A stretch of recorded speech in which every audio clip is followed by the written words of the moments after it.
Assalamualaikum warahmatullahi wabarakatuh. Bismillahirrahmanirrahim. Alhamdulillahirabbil alamin. Wassalatu wassalamu ala sayyidina Muhammadin wa ala alihi wa sahbihi ajma'in.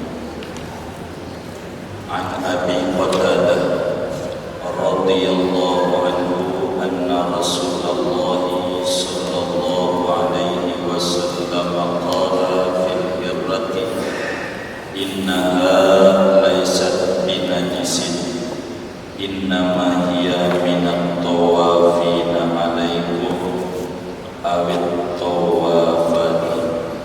Akhrajahu Malik wal arba'ah wa sahhahahu Tirmidzi wa Ibnu Khuzaimah.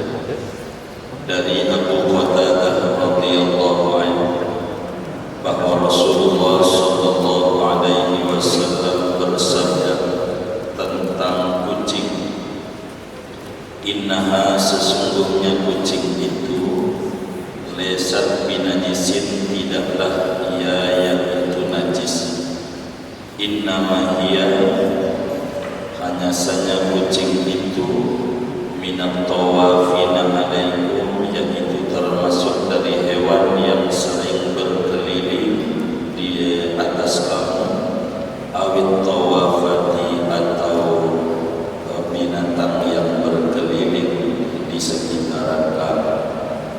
Hadis riwayat Imam Malik dan imam yang empat,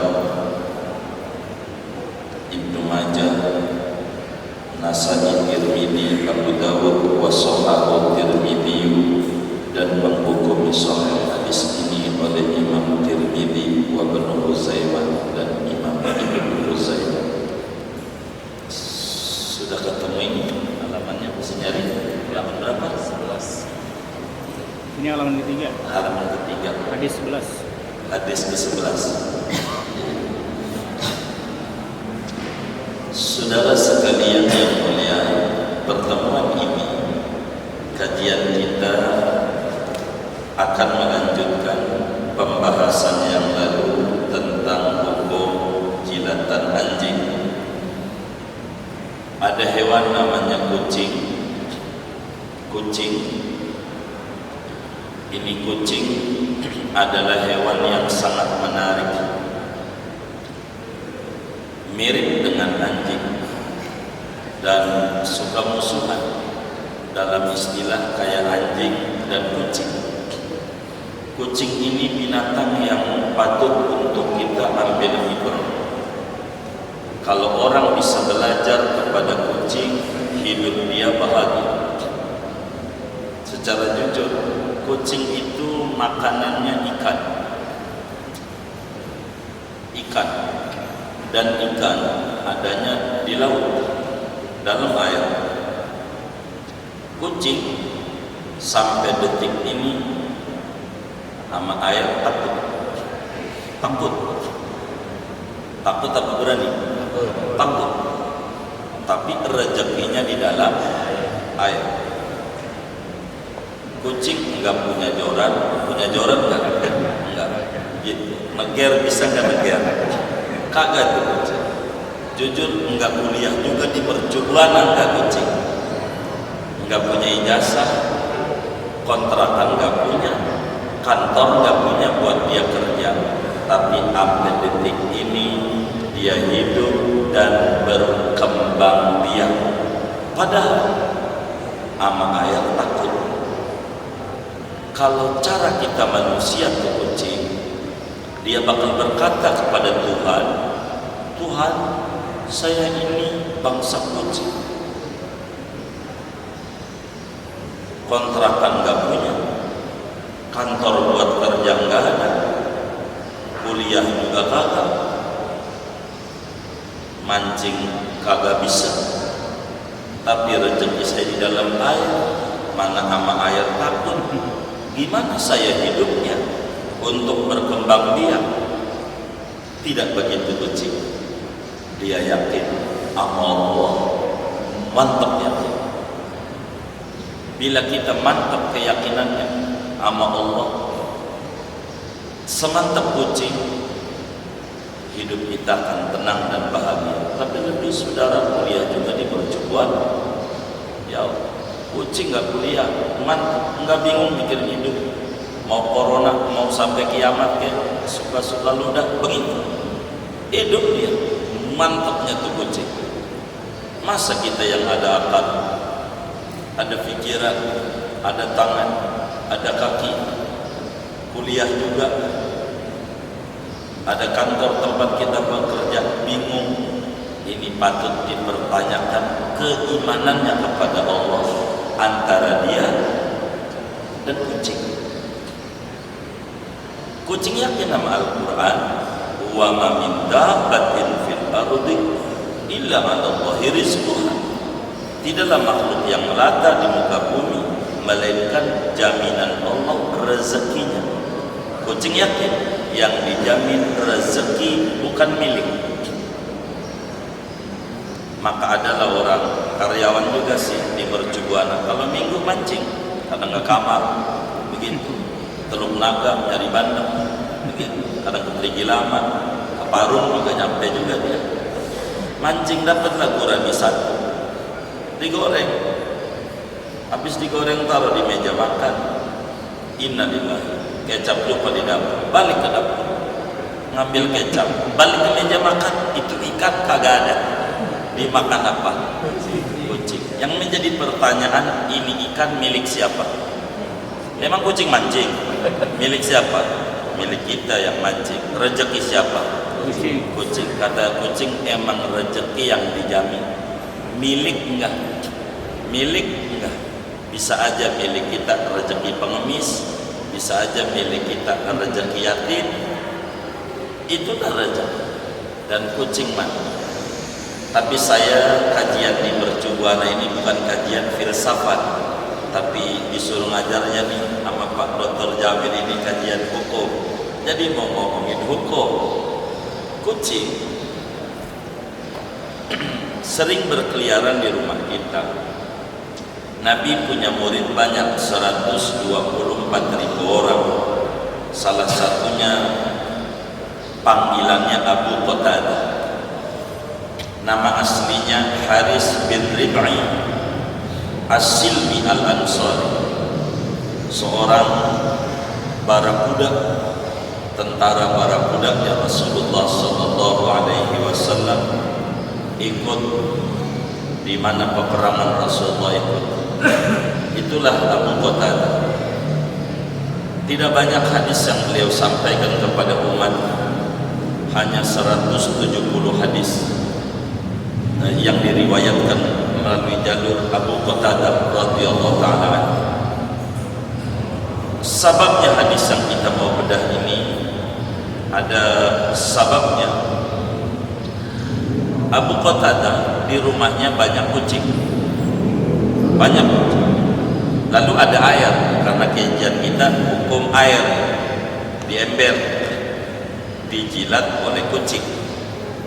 Air Abu Qatadah, ini air ini suci apa najis? Begitulah Abu Qatadah berpikiran karena dijilat kucing. Karena kucing ini mirip dengan anjing. Sahabat adalah seorang muslim yang tidak mau beragama menurut kira-kira. Karena agama tidak boleh menurut akal, tapi agama harus menurut wahyu dan bimbingan daripada Rasulullah sallallahu alaihi wasallam. Saudara sekalian, akhirnya Abu Qatadah datang kepada Rasulullah sallallahu alaihi wasallam bertanya tentang air ini yang di ember, yang dijilat kucing.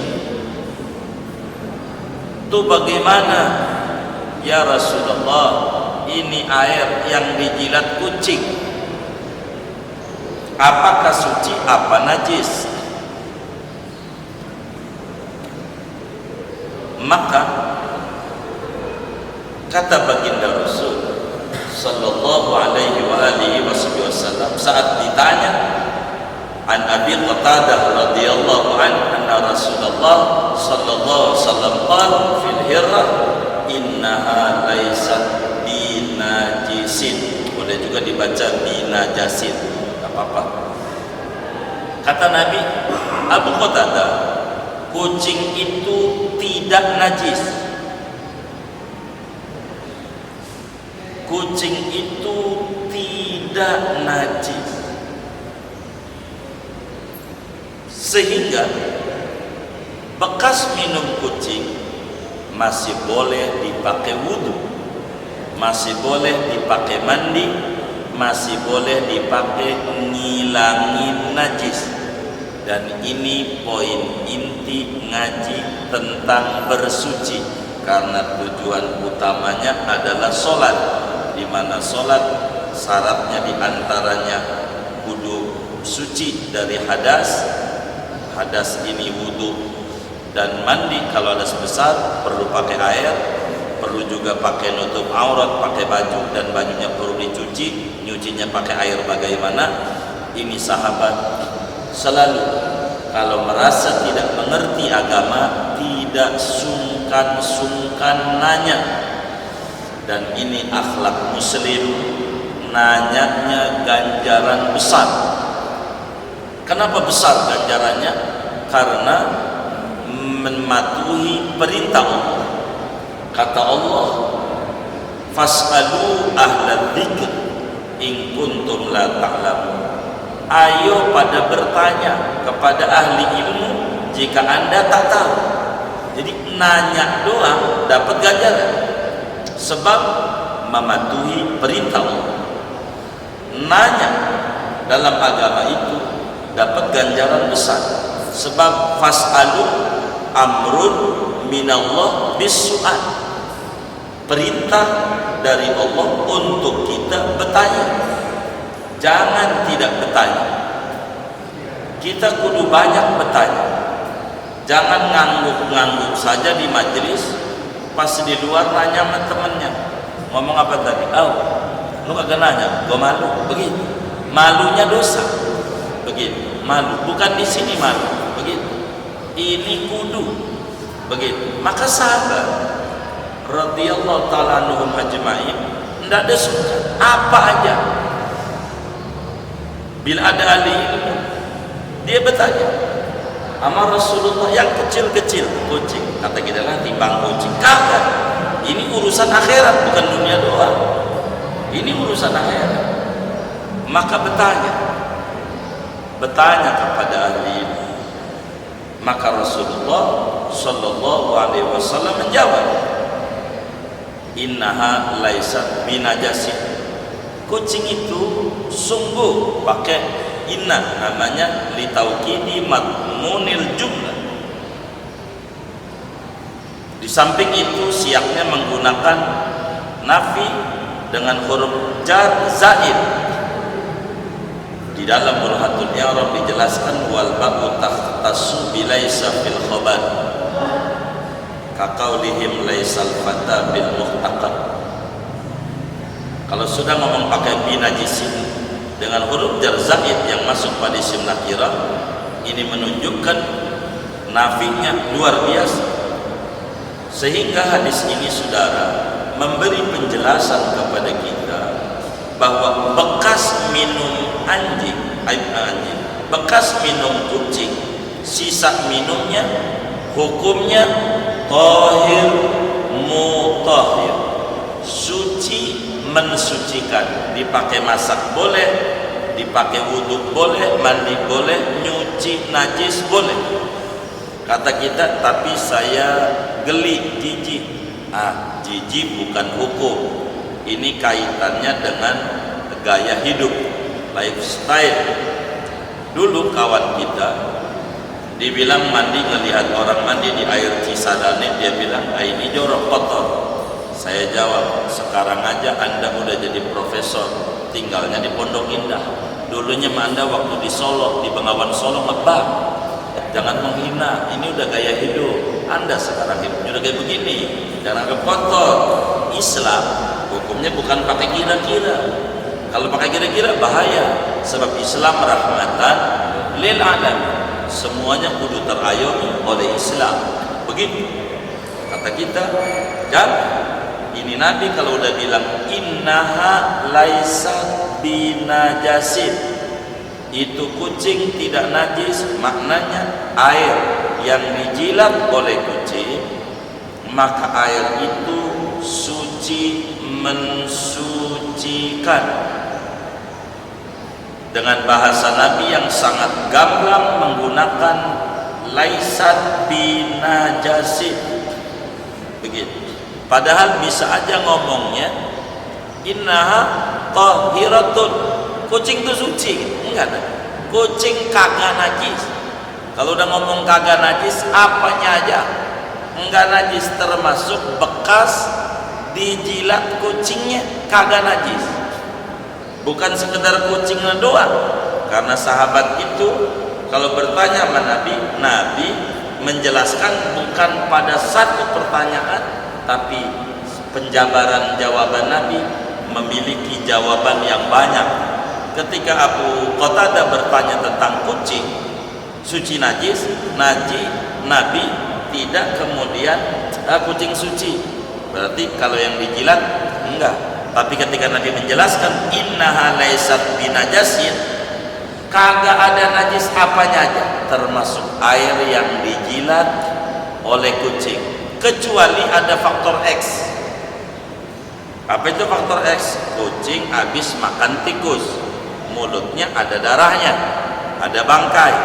Nah, ini menjilat air langsung, ini dengan sendirinya najis karena faktor X.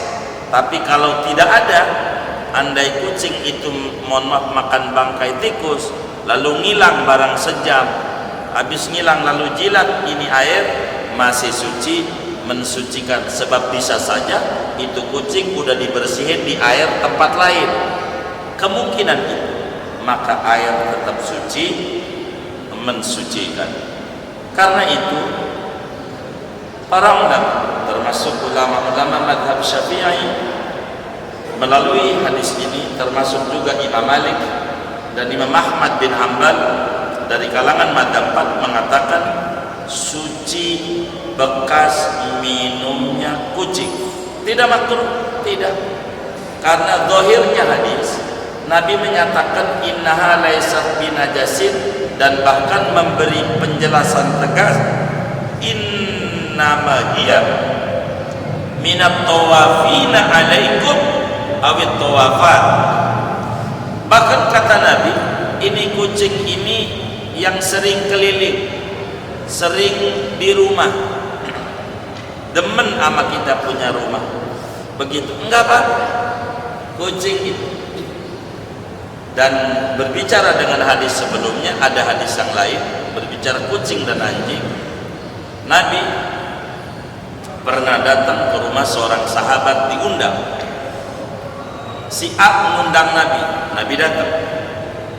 Lalu kemudian si B mengundang Nabi, Nabi nggak datang. Lalu kemudian ada yang bertanya, mengapa Nabi sama si A datang, si B nggak datang? Nabi menjelaskan, di rumah si A ada kucing, di rumah si B ada anjing, dan kucing suci. Itu kan tinggal terusin doang, kalau anjing najis. Tapi Imam Malik bilang, kan Nabi kagak ngomong anjing najis, dia tinggal diterusin doang.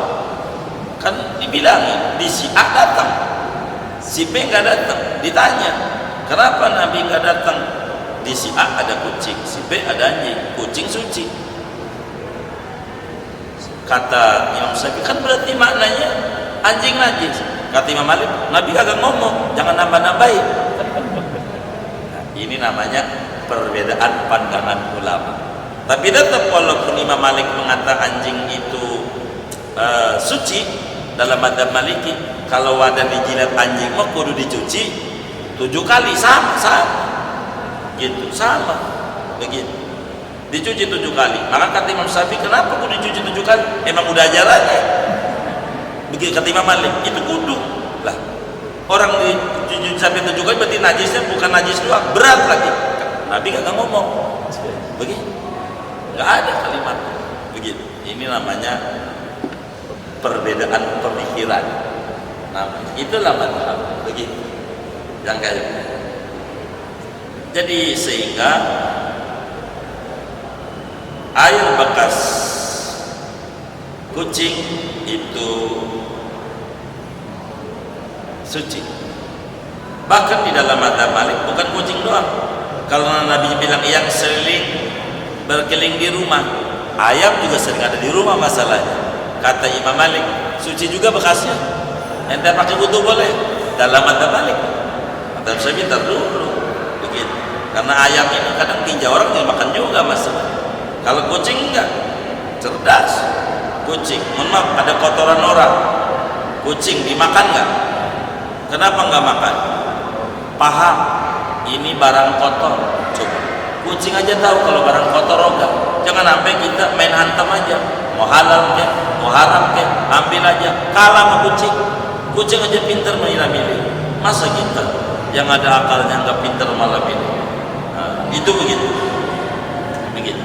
Maka kata Imam Syafi'i, air bekas diminum kucing tahirul mutahhirul, suci mensucikan.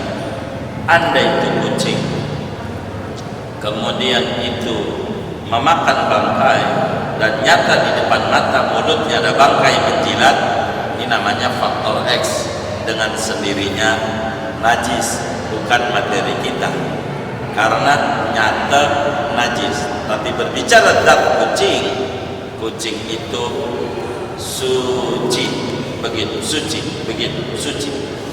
Ketika Rasulullah SAW memberi alasan dengan tambahan, innama hiya minat tawafina alaikum awit tawafat, ini adalah dalil yang menjelaskan betapa Islam itu amat sangat mudah.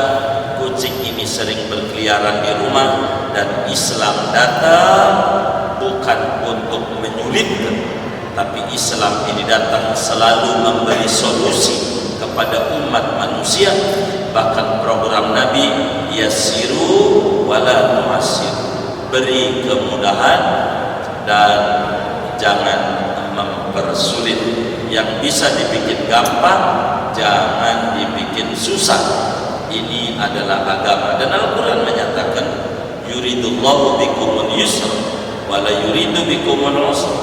Allah menghendaki kemudahan dan Allah tidak menghendaki kesulitan. Wa ma ja'ala 'alaikum fid dini min haraj, tidak Allah jadikan ini agama kesempitan bagi kita semua. Oleh karena itu Islam itu mudah, sehingga air yang dijilat kucing hukumnya masih suci mensucikan, boleh dipakai oleh kita untuk wudu, boleh dipakai kita untuk mandi besar, boleh dipakai kita untuk ngilangi najis, termasuk boleh dipakai kita untuk masak, begitu. Boleh saja, begitu, boleh saja. Ini berdasarkan hadis, dan hadis ini saudara, kata Imam Ibnu Hajar Al-Asqalani muallif kitab Bulughul Maram, diriwayatkan oleh Imam Malik, juga Abu Dawud di dalam Sunan Abu Dawudnya, Tirmidzi di dalam Sunan Tirmidzi-nya, bahkan Imam Tirmidzi mengatakan hadis ini sahih. Juga Imam Nasai di dalam Sunan An-Nasai-nya, Ibnu Majah di dalam Sunan Ibnu Majah-nya, termasuk juga Imam Ibnu Huzaimah di dalam Sahih Ibnu Huzaimah-nya, bahkan kata Ibnu Huzaimah hadis ini sahih. Begitu juga Imam Ibnu Hibban di dalam Sahih Ibnu Hibban-nya, Imam Hakim meriwayatkan hadis ini juga di dalam kitab Al-Mustadrak-nya. Bahkan pengkritisi hadis Imam Ad-Dhahabi mengiyakan bahwa hadis ini sahih, termasuk juga Imam Ad-Darqutni. Begitu banyak para ulama-ulama hadis meriwayatkan tentang hadis sucinya bekas yang diminum oleh kucing. nggak apa-apa. Begitu kucing suci, kita pegang kucing, nggak apa-apa. Begitu piara kucing, nggak apa-apa. Begitu. Piara kucing angora, piara begitu. Tapi ada juga kucing garong, begitu. Nah ini, begitu. Ini kucing. Karena itu, saudara-saudara sekalian, hadis yang kita bedah ini menjelaskan tentang sucinya kucing dan sucinya air yang diminum oleh kucing. Tidak mengapa, begitu. Tapi meski suci, kucing haram untuk kita makan. Walaupun kucing itu suci, tidak boleh. Bagaimana kalau menjual Madzhab Malik yang memberi? Biasanya orang ada yang jualan kucing. Dalam Madzhab Malik ya jual beli kucing ya nggak apa-apa. Begitu. Dalam Madzhab Malik, selebihnya melarang untuk itu, saudara. Begitu kucing, begitu. Oleh karena itu, ada juga ulama bukan sekedar kucing, tapi bekas binatang-binatang yang lain pun selain anjing dan babi mengata suci, mensucikan. Bekas dijilat kambing, ada ulama. Bahkan berdasarkan hadis daripada riwayat Sayyidina Jabir bin Abdullah yang mana Imam Syafi'i riwayatkan di dalam musnadnya, bahwa Rasulullah SAW pernah ditanya, ana tawaddau bima afdalatil humur, apakah kita boleh wudu dengan air bekasan keledai? Nabi menjawab, na'am, wa bima afdalatis sibah kulluha. Begitu juga bekasan daripada binatang-binatang yang dagingnya boleh dimakan, itu bekasnya adalah suci juga. Ada ulama yang berpendapat seperti demikian. Singkat, karena kajian kita tentang thaharah, tentang bersuci, air terbagi tiga: air najis, air suci mensucikan, dan air suci tidak mensucikan. Sementara air bekas jilatan kucing masih kategorinya suci, mensucikan. Ini hadis ini menerangkan panjang. Di antara yang bisa kita ambil juga dari hadis ini, betapa agama kita menyuruh betul bagi orang yang jahil, yang tidak mengerti, untuk jangan sungkan-sungkan bertanya. Jangan malu untuk bertanya apa saja, sebab ini diajarkan oleh agama. Imam Malik menyatakan as-su'alu nisful ilmi. Bertanya itu sudah dapat 50% ilmu, yang 50-nya dari jawaban nanti. Nanyanya doang dapat ganjaran besar, dan dapat ganjaran sebesar yang mendengar dari pertanyaan itu, dari jawaban sebuah pertanyaan. Maka muslim di dalam menuntut ilmu jangan sungkan-sungkan untuk bertanya. Begitu juga adab seorang muallimin disuruh oleh Al-Quran, wa ammasa ila fala tanhar. Adapun orang yang bertanya tentang agama jangan diomelin, dijawab saja, karena memang mematuhi perintah Allah dia nanya, dan tugasnya yang tahu memberitahu kepada orang yang belum tahu. Dan ini adalah ketinggian di dalam Islam. Di antara metode belajar adalah dengan sistem tanya jawab, dan itu jauh lebih cepat untuk dapat daripada hanya monoton satu arah saja, yang lain dengar kayak kemarin waktu corona belajar, ya, dosennya ngomong aja masih bisa liatin HP, mana dosennya kurang ngerti lagi sama teknologi, gambar doang dia mau tidur aja, ya udah dapat nilai kuliah kagak. Siapa nih nyengir-nyengir kayak begini?